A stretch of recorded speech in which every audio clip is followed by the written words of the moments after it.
Exclusivo NTN 24, antes de comenzar su gira que lo llevará a Perú, Panamá y Colombia, el canciller de Francia aseguró que las relaciones con Latinoamérica son prioritarias para el gobierno de François Hollande. En entrevista con nuestra corresponsal en París, Diana Valderrama, Laurent Fabius se mostró respetuoso por el triunfo del presidente Rafael Correa en Ecuador, aunque dijo que el fenómeno de la reelección en América Latina debe ser estudiado.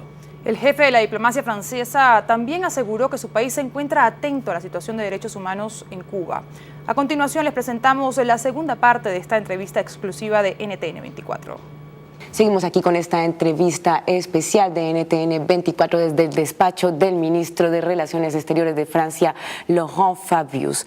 Alors, monsieur Fabius, Quería continuar preguntándole, en Ecuador, la reelección del presidente Correa es un fenómeno que se reproduce en América Latina, en Venezuela, en Bolivia. Conociendo las personalidades de estos jefes de Estado, ¿no le parece preocupante desde el punto de vista democrático esta voluntad de querer quedarse en el poder?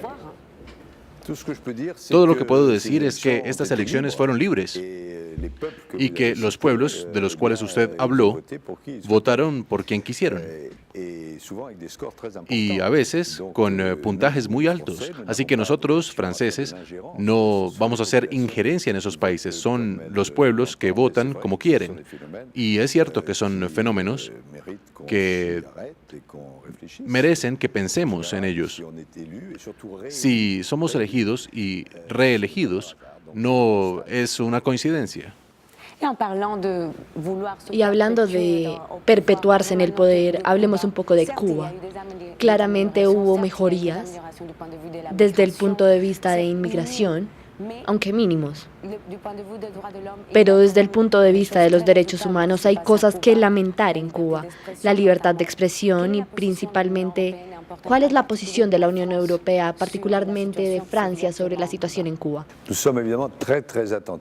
Estamos muy atentos a todo lo que tiene que ver con los derechos humanos. Francia es la nación de los derechos humanos.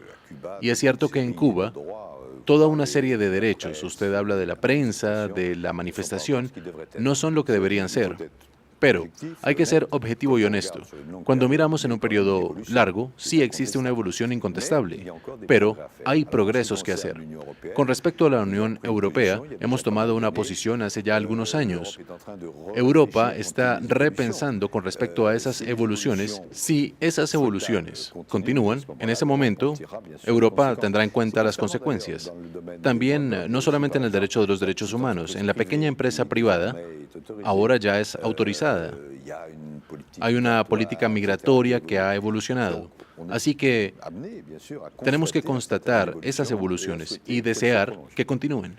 Y hablando de libertad de expresión, Francia va a tener acuerdos con países en América Latina que están en el número 153 del último reporte de Reporteros Sin Fronteras. Hablo de México, Brasil, donde existe un monopolio de los medios, también Colombia, Venezuela, que están en posiciones muy malas.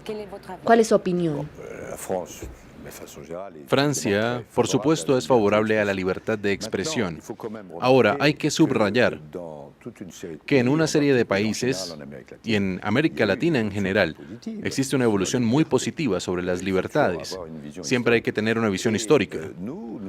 Y nosotros deseamos, por supuesto, que estas libertades se desarrollen, pero queremos tener relaciones económicas, culturales y políticas con todos estos países. Por ejemplo, con Brasil, que es un gigante económico. Tenemos muy buenas relaciones con ellos. Hay 500.000 personas brasileras empleadas por empresas francesas. En México tenemos un nivel de comercio que sigue siendo muy pequeño. Nuestro comercio entre Francia y México representa 1% del comercio mexicano.